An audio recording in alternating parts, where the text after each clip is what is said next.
Hey everyone, I'm recording this video for the second time because I forgot to unmute my mic on the first time, so there you go. I am recording this video to tell you guys about how to modify some of the files in custom spawners, a Bannerlord mode that I just made. I first want to thank all of you guys for just the amount of downloads that I got on the first day. There has been like 1,000 downloads and it's just been 6 hours. So yeah, I wanted to show you guys how you can modify your experience a bit more. So you just go to your Steam library and then locate Bannerlord. It would be under Steam Apps Common and Bannerlord. Then yeah, you just go to my my mods file. You should already know where this is if you downloaded the mod, but just in case. Yeah, so go to custom spawns and to module data and then data. So the way my mod works is that it takes the regular XML files of the game from here.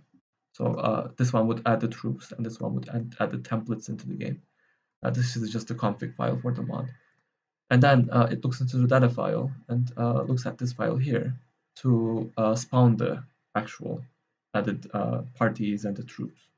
So the way that the parties are spawned is not the same as in the game. So it's actually quite easy to add troops into the game. You just do XML coding like in here, well, like in here actually. But to actually spawn them into the game, you would have to override one of the file troops in the game, or to change the programs in the game, unless you use my mod, or if you figure some way out of spawning things independently, which this mod is able to do. So to modify how those things are spawned, how the parties that you have defined are spawned, you go to this file right here that I just spoke of, module data, and then regular banded data spawn.xml. And each of the parties that I have added or that you may want to add gets defined here. So for example, the boss squad, there's a group of mountain raiders that get spawned very rarely. You can actually see the daily percentage here, and they're just defined here. So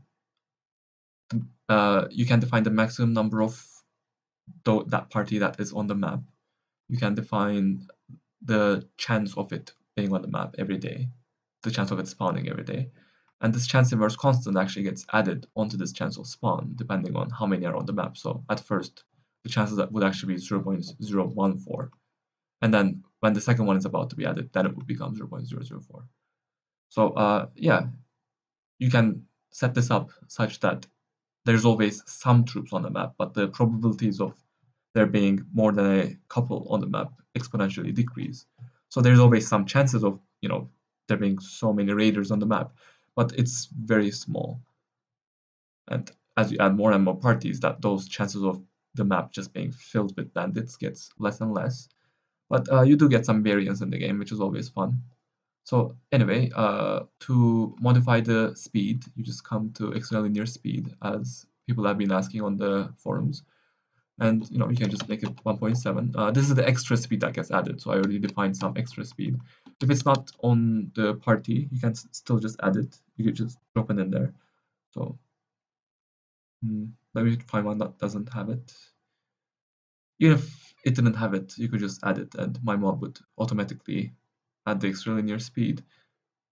Actually, I seem to have written it twice in here. It doesn't really matter, but future bug fixes here. Ah, there you go. Here, this one doesn't have the extra speed, so I could just make it like go around much faster. So even if it's not defined here, you can just add it. None of these are special. They go all handed the same way. So yeah, you can also even add a spawn message. Like I can have a spawn message display each time a madman gets spawned, which is not a good idea, by the way, because they spawn all the time. But I could just say, I could just make them shout, "Ree!"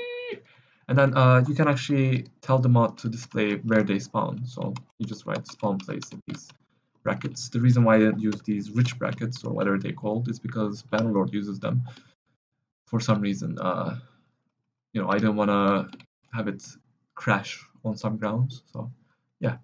Anyway, you also define a color, like in here. So danger is the only color that I have defined for now, which is red. but you can enter any hexadecimal color actually.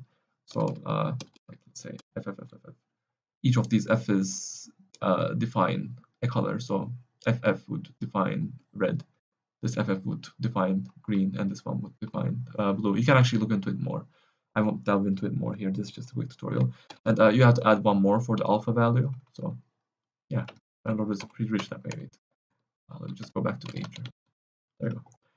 So yeah, this is how you add new, or actually just modify some of the parties that I have added into the game. If you have any questions, just feel free to ask in the comments, or just ask me on the Nexus mods page, I suppose. And yeah, I will, if I make any videos in the future, I'll try to make them more structured and better planned, but this is just an emergency video. I didn't expect the mod to, blow up like this, if it can be called that. But yeah, I'm very grateful that you guys have downloaded the mod, and I hope that you guys are enjoying it. Have a good day.